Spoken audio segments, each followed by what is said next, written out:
Muy buenos días, ¿cómo están ustedes? Los saluda Susana Mireles, profesora de la Facultad de Contaduría y Administración de la Universidad Nacional Autónoma de México. Y les doy la bienvenida a la barra Mirador Universitario, la opción televisiva de la UNAM para la educación a distancia. Este programa es un programa grabado, lo estamos haciendo el 30 de noviembre, así es que estamos haciendo estos comentarios en ese contexto. Y nuestro tema de hoy es el panorama económico para 2018. Bueno, ¿cómo estamos ahorita en 2017, el cierre de 2017? Y ¿qué vemos? ¿Cuál es el escenario que se está presentando para el 2018? Y para el tratamiento de este tema, pues qué mejor recurrir a los expertos, y nos acompaña en la mesa un colaborador de este programa de tiempo con cápsulas y demás, que siempre ha estado promoviendo la cultura económica, que creo que hace falta mucho en nuestro país, fiscal, económica, pero la económica, que es la base de todos. Es el maestro y licenciado en Economía, José Silvestre Méndez Morales. Pues muchas gracias, maestro, por acompañarnos. Gracias por la invitación. Él es licenciado en Economía por nuestra Universidad Nacional, maestro en Administración por la Facultad de Contaduría y Administración de la Universidad Nacional Autónoma de México y jefe de la División de Investigación de nuestra facultad.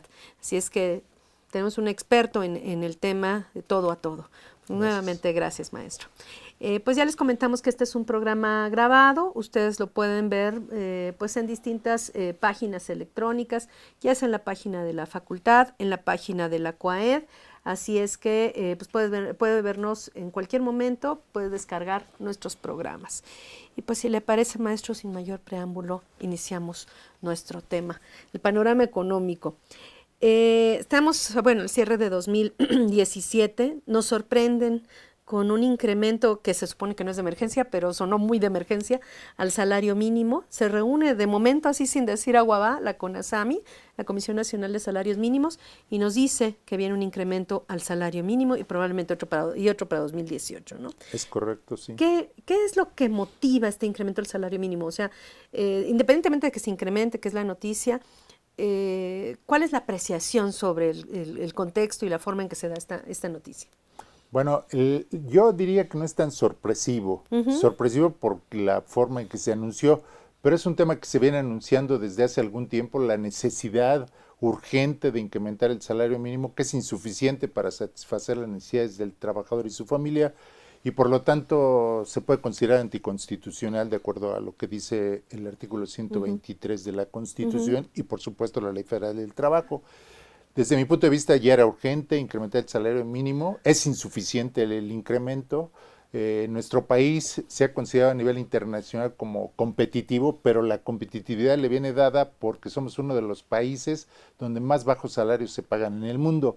Inclusive hay algunos estudios que demuestran que ya en China se está pagando mejores salarios que en México.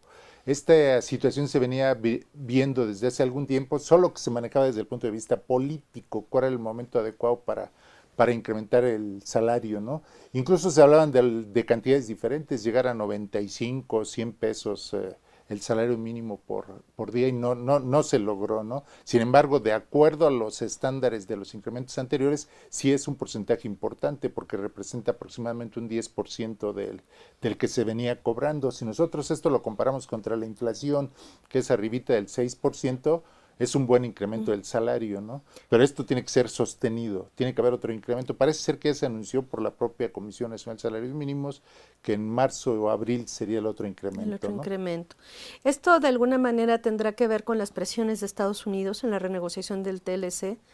Yo creo que no, porque el tema se venía platicando antes. Yo creo que es importante porque sí, el tema que va a pegar fuerte, que está pegando ahorita, pero que va a ser más fuerte todavía el próximo año, es esto del si continúa o no el Tratado de Libre Comercio de América del Norte, ¿no? Sí, Estados Unidos presiona porque precisamente se da cuenta que la competitividad que tenemos nosotros, sobre todo con los obreros industriales y sobre todo de la industria automotriz, tiene que ver con los salarios, ¿no? Que los salarios que se pagan en México son infinitamente inferiores a lo que se paga en Estados Unidos y en Canadá.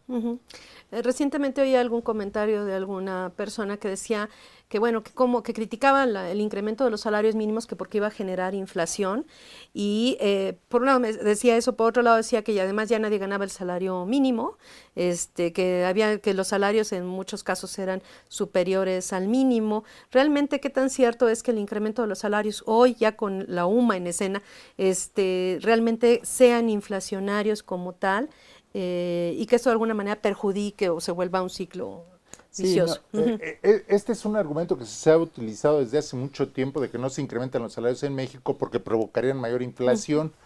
Esto está desmentido históricamente porque si nosotros hacemos la comparación anual del incremento de los salarios mínimos contra el índice nacional de precios al consumidor, es superior el incremento de de los precios del índice que de los salarios, ¿no? Entonces, históricamente se demuestra que esto no es cierto, ¿no? Por otro lado, sí quiero resaltar, porque se ha hecho mucho hincapié, introduciría yo el tema de la cuestión del empleo.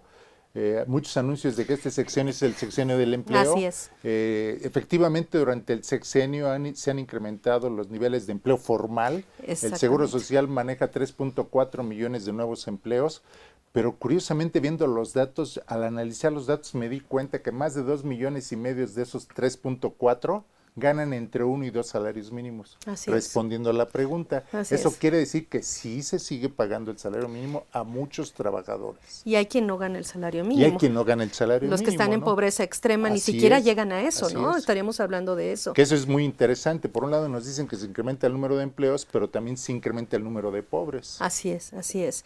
Entonces, y además, bueno, el incrementar el salario de alguna manera le regresa a los empresarios, porque el hecho de que el trabajador tenga mayor poder adquisitivo, pues implica que van a comprar más. Por o sea, supuesto. realmente el empresario sí recupera el incremento del salario mínimo a través de la venta de los productos, ¿no? Es una discusión que se ha dado desde hace mucho tiempo, ¿no? Es una discusión que incluso tiene que ver con aspectos teóricos. La política económica que se aplica en nuestro país y en muchos otros es una política económica neoliberal, donde el Estado deja de lado todo su actuar sobre la economía para dejárselo todo al mercado. Aquí el hecho de incrementar los salarios tiene que ver con políticas keynesianas, de tratar de mejorar el incremento de los ingresos de las personas, porque esto repercute en mayores compras, mayor consumo y por lo tanto mayor ganancia para los empresarios, ¿no? Mayor riqueza de distribución mayor de la pago riqueza. De impuestos, ¿sí? O sea, fortalece la economía. Exacto, en todos los sentidos. Es decir, ¿no? un efecto multiplicador sobre Así toda la es. economía, decía Keynes. Y en contra del incremento de los salarios, tenemos algo que no se ha, pues no se le ha hecho mucha publicidad, no se ha mencionado mucho, del incremento del precio de los energéticos. Por un lado estamos hablando del incremento al gas, el gas que utilizan los hogares, etcétera, y en general, y por otro lado estamos ahorita haciendo este programa el 30 de noviembre, último día del control generalizado de precios a las gasolinas. ¿Qué pasa con los energéticos? Sí, aquí hay una contradicción, ¿no? Y yo creo que tendríamos que ver todo en forma conjunta.